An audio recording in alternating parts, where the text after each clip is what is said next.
Assalamualaikum warahmatullahi wabarakatuh. Waalaikumsalam. Saya sekarang lagi di Sumbawa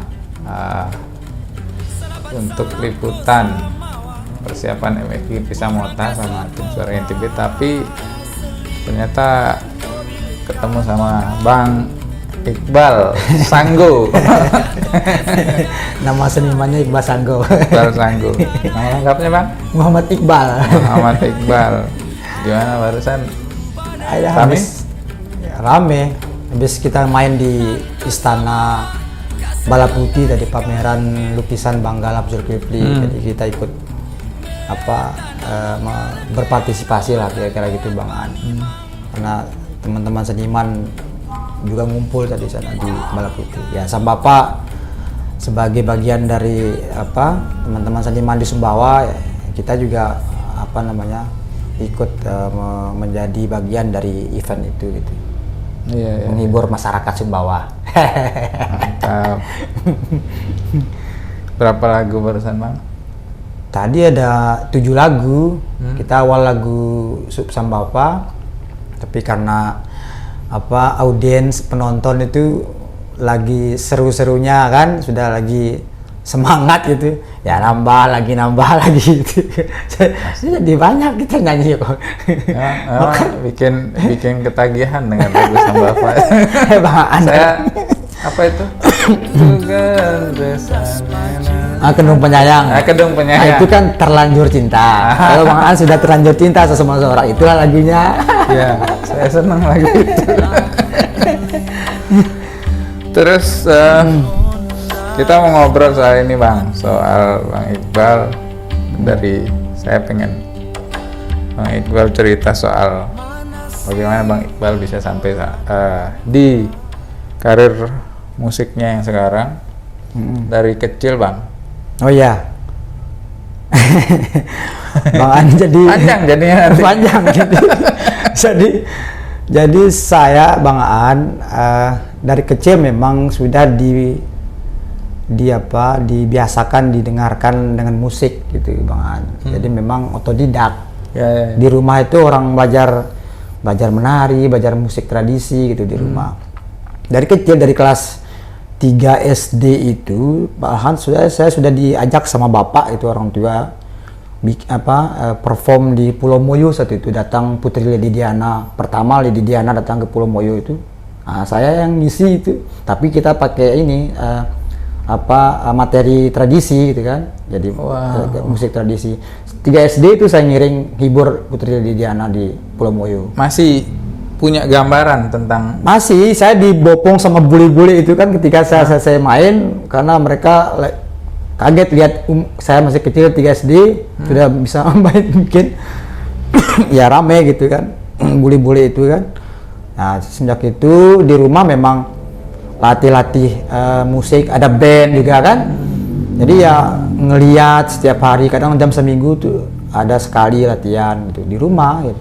Jadi nggak diajar, tapi karena ngelihat proses itu ya tahu aja gitu, pegang musik tradisi. Tapi banyaknya ke tradisi awalnya, di pukul gendang, mainin serune, tiup Sumbawa itu kan. Jadi dari situ kemudian saya di 2004 mulai ada bikin band gitu. Nah, jadi proses itu panjang, saya sampai ikut sebelum 2004 itu sampai ke Jakarta, dibawa kan, ikut lomba apa segala macam. Banyak lah kegiatan kesenian. Lomba apa aja Bang? Lomba tari kadang di Jakarta Bang. Lomba tari, lomba musik daerah gitu, tradisi ya? Banyak di Taman Mini itu kan. Nah, sering pernah kita di kapal pesiar sebelum 2004 itu. Jadi sebelum 2004 itu proses kesenian saya itu memang banyak tradisi gitu Bang. Jadi belum band. Nah, di 2004 itu sudah kita bikin karena teman sekolah gitu kan, ya mulai sudah bikin band-band di Empang itu, di kampung saya tuh, kita karena asli Empang, bikin band, ikut lomba di Sumbawa besar ini. Ya belum dapat juara, tapi ya karena senang gitu kan, ya mulai dari situ sudah kita hobi bermusik mulai bikin Nah, sejak itulah di 2000 saya ke Mataram di 2005 2006 saya coba-coba bikin lagu gitu. Nah terus bikin lagu didengar sama teman saya, wah ini enak katanya kan. Saya ya apa ya coba-coba aja awalnya gitu kan. Jadi coba-coba aja, terus didengar enak. Terus saya kasih dengar Pak Aceh itu ada guru kita, budayawan Sumbawa itu pernah di 2009 itu pernah dengar sama Pak Aceh lagu saya itu Sepo Sepolak judulnya itu. Katanya Pak Aceh kita ikut lomba cipta lagu daerah gitu kan di Taman Mini Sasana Langun Budoyo saat itu 2009. Ikutlah lagu itu, diikutkan lagu saya itu kan. Dan alhamdulillah di Jakarta kita dapat pencipta lagu unggulan, dapat penyaji lagu unggulan dapat, sama penyanyi terbaik penyanyi unggulan dapat. Kalau nggak salah 3 penghargaan lah kita dapat itu. Penghargaan. Dari semenjak itulah ya saya proses bikin lagu pun ya kadang-kadang nggak by request juga sih Bang. Kadang kalau ada momen tertentu, kondisi tertentu. Intinya itu menyadarkan Bang Iqbal. Iya. Saya kayaknya pinter nih bikin lagu. Gitu ya. Enggak. jadi Nah, artinya saya punya talenta gitu. Iya. Mulai sadar ya. Bisa nih saya bikin. Iya, sadar gitu kan, sadar gitu kan. Jadi kalau sebenarnya sih saya main gitar biasa-biasa aja sih Bang. Enggak seperti orang yang bermain Skill gitar itu pada umumnya. Skillnya tuh standar aja. Saya pegang kunci aja sering salah gitu kan. Tapi nggak tahu kalau pegang gitar sendiri gitu, lama pegang-pegang sendiri itu ada aja muncul gitu kan, ada nada tertentu, tone-tone tertentu gitu kan. Asik aja saya mainkan gitu. Kadang sendiri saya mainkan, ngulik-ngulik sendiri. Baru nanti di depan teman-teman seniman lain baru saya pendengarkan. Bagus nggak ini? Dia mereka responnya bagus. Udah sekarang ya baru saya bikin komposisinya, bikin susunannya gitu kan. Jadi sebuah lagu dan nggak gampang menurut saya Bang bikin lagu itu. Lama saya nggak gampang. Sulit. Jadi proses menghayalnya itu memang lama gitu.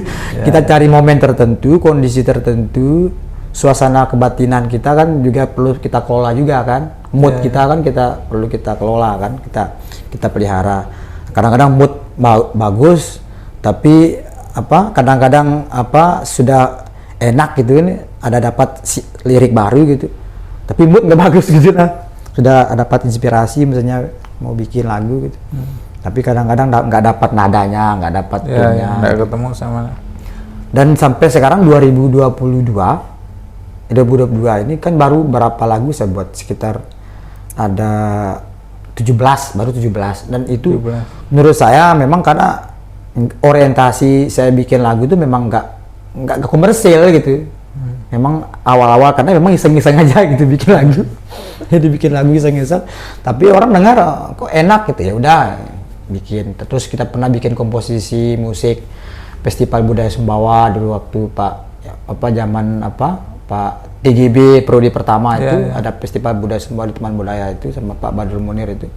Kita bikin lah itu komunitas Kiak kan, bikin komposisi, bikin garapan, bikin pertunjukan lah sama teman-teman seniman Sumbawa. Akhir dari situlah karena bikin pertunjukan, saya juga banyak dapat influence dari teman-teman di Taman Budaya juga di Mataram, teman-teman seniman dari berbagai daerah yang ada di Lombok gitu kan, teman-teman Lombok, berinteraksi dengan mereka. Ya itulah mungkin karena interaksi terus. Ya kita perform, ya akhirnya bikin lagu. Nah album ini pun tidak ada rencana saya bikin album. Karena ini lagu sudah banyak nih, ayo kita rekam sudah gitu kan, ya rekam. Album pertama? Album pertama itu. Makanya album pertama tahun berapa? Tahun berapa ya, sekitar 2012 nggak salah, 2012. Isinya berapa lagu? 10 lagu. 10. Ya itu lagu prolog kan Sambapa, itulah prolog lagu Sambapa, itulah Sambapa judulnya. Kalau dipakai sama MXGP sekarang kan, kalau di media promosi kan, di media promosi Sambapa yang lagu beatnya agak cepat itulah lagu pertama yang saya buat, maksudnya lagu yang saya taruh di prolog album gitu. Itulah judulnya Sambapa memang judulnya. Waktu itu band Sambapa sebenarnya belum dikenal. Belum dikenal. Nah, nama judul lagu itu Sambapa, terus ada yang lain-lain, Kedung Penyayang, Kembang Lala dan sebagainya itu. Jadi semenjak itulah karena saya namakan album ini Sambapa, akhir orang apa ya populer gitu kan, nyebut teman-teman di Sumbawa, di Lombok, di apa di mana-mana di Sumbawa gitu. Oh, band Sambapa ya udah gitu. Karena orang nyebut grup Sambapa ya udah, sebenarnya itu nama album gitu, bukan nama band gitu, nama grup band. Akhirnya dikenal sebagai nama untuk band yang menyanyikan lagu Sambapa. Sambapa. Dan saya apa ya orang, tapi yang menarik Bang ya, saya dulu pernah bercita-cita sekolah seni dulu di Jogja. Tapi nggak kesampaian saya cita-cita saya itu. Saya sampai nangis-nangis sama orang tua itu minta sekolah gitu kan. Ya. Diisi Jogja itu. Isi. Minta sekolah. Memang kondisi saat itu memang tidak memungkinkan kondisi orang tua gitu kan. Tapi saya memang pengen betul saya sekolah seni karena memang ya saya sadar passion saya ke situ gitu kan. Passion. Tapi karena orang tua bilang udah sekolah yang lain aja gitu. Udah saya di Unram, di Mataram saat itu. Tetapi justru bermusiknya yang banyak gitu kan. Ternyata bisa kita bikin karya juga meskipun tidak sekolah seni gitu kan. Sekarang baru satu album itu. Ya ini mau rampung album kedua nih Bang An. Baru mau rampung album kedua. Ya insya Allah lah dalam tahun ini bisa kita rampungkan lah ini. Tapi memang nggak gampang bikin lagu Bang. Rezeki-rezekian juga ya. Iya itu mungkin dapat momennya itu lama. Harus dapat lirik yang bagus, plus lirik yang bagus. Lirik yang bagus tentu kan, lirik ini kan nggak serta merta lirik jadi hanya lirik yang bisa hanya kita ucapkan dalam bentuk irama nada kan. Tetapi nada irama itu kan mesti dia juga merepresentasikan lirik. Itu dalam prinsip saya bikin lagu. Kedua. Jadi irama nada itu misalnya tema liriknya ini, maka nada iramanya pun temanya begitu gitu loh. Jadi jangan sampai pop, liriknya pop, terus nada iramanya itu blues gitu kan, nggak nyambung. Nah kadang-kadang sering begitu, yang sering orang nggak easy listening gitu kan. Nah sering sesederhana itu saya bikin, kalau bikin komposisi Bang. Jadi menyesuaikan dengan tema lagu, terus irama dan nadanya ya harus menyesuaikan. Kalau dia bahagia ya bahagia juga anunya. Tone-nya, pilihan iramanya gitu. Pilihan sound-nya juga harus bahagia gitu, harus happy gitu. Jadi sampai lirik sedih, jadi tone-nya nggak nyambung gitu kan.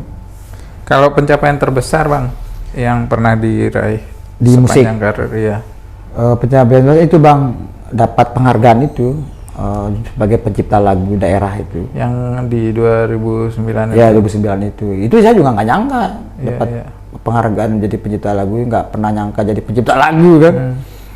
Terus kita juga pernah main di Singapura sama Malaysia itu menurut saya ya karena kita di kesenian, saya bisa main di sana gitu kan.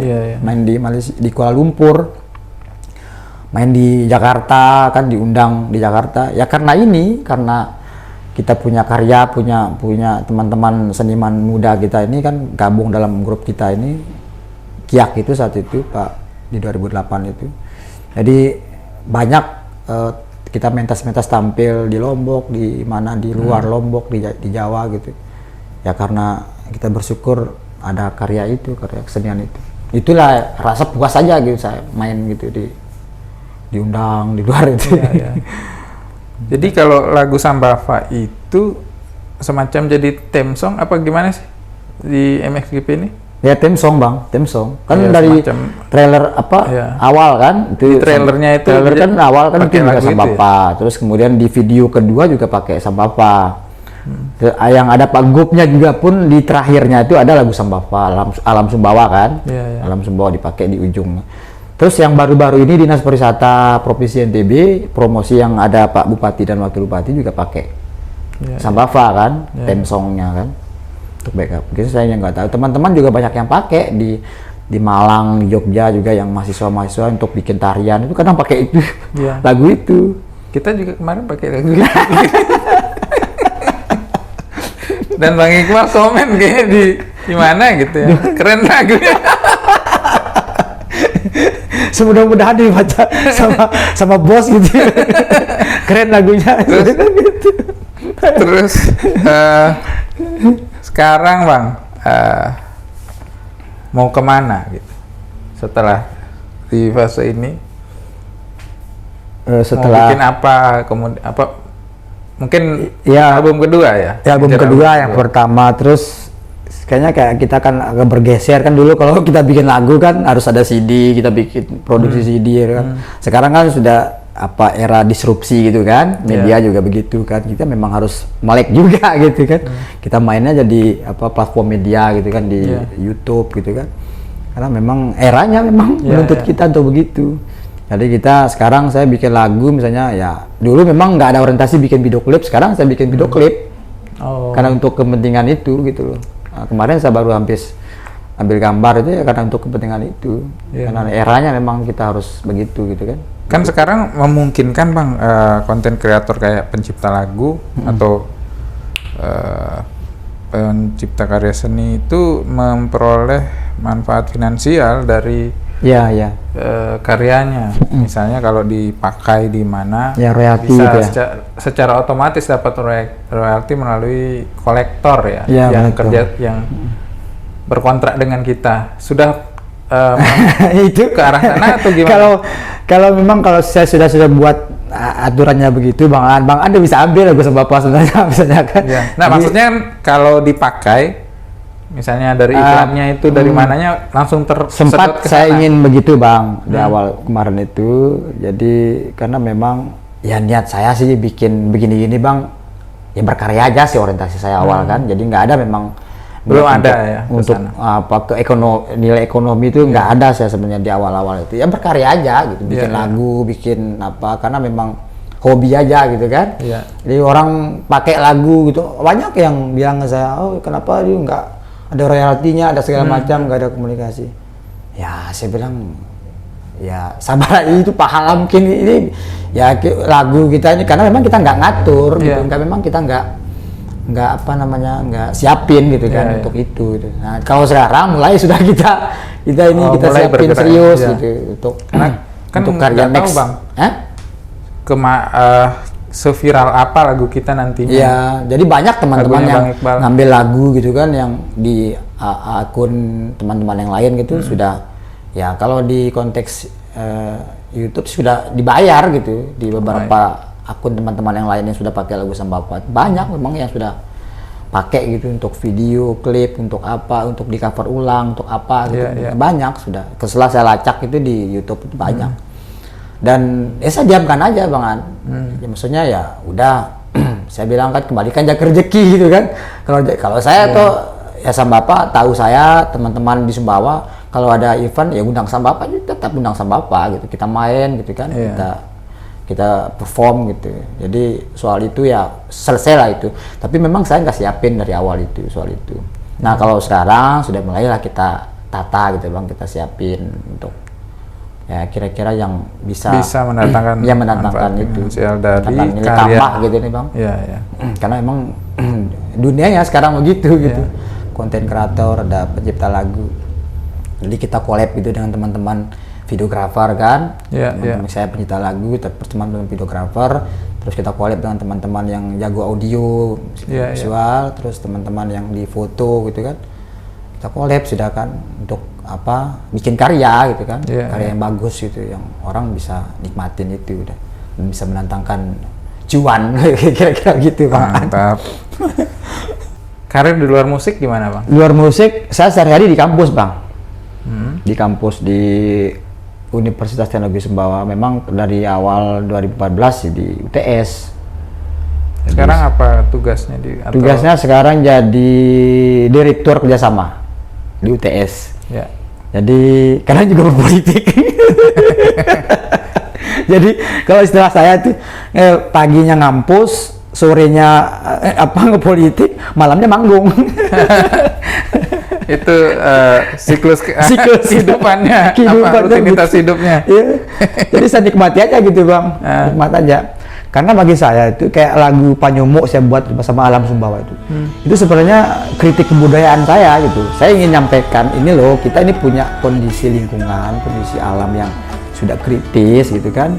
Orang kalau di Pulau Sumbawa kan Bang lihat kan, di alih fungsi lahan segala macam. Ya kegelisahan itulah yang membuat lagu itu muncul Bang, Alam Sumbawa itu. Muncullah Alam Sumbawa itu kan. Nah lagu yang di album pertama judulnya Panyomo itu kegelisahan saya juga tentang sumber daya alam yang ada di Sumbawa, yang kalau orang bagus cara mengelolanya ya bagus saja kita dapat gitu. Jadi proses itu kadang-kadang muncul aja gitu Bang, ketika gelisah gitu. Nah, bagi saya lewat lagu juga bisa kita kampanyekan gitu kan. Lewat lagu itu bisa kita, maksudnya kritik dalam artian yang mengingatkan gitu kan. Kita ngajak orang, ayo gitu. Ini kondisi kita di sini daerah tuh begini loh gitu. Nah, begitu juga lagu Sambapa apa yang prolog theme song itu. Lagu itu saya Sumbawa ini kan orang nggak banyak kenal Sumbawa Bang. Jadi dari dulu kan kita mau bertarung, mau berkompetisi dengan daerah lain nggak kenal gitu kan. Maksudnya kurang familiar di tingkat nasional.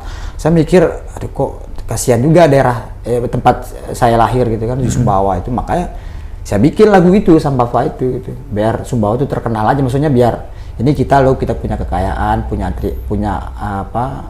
kekayaan budaya, punya kesenian, punya destinasi wisata dan sebagainya, kira-kira begitu Bang.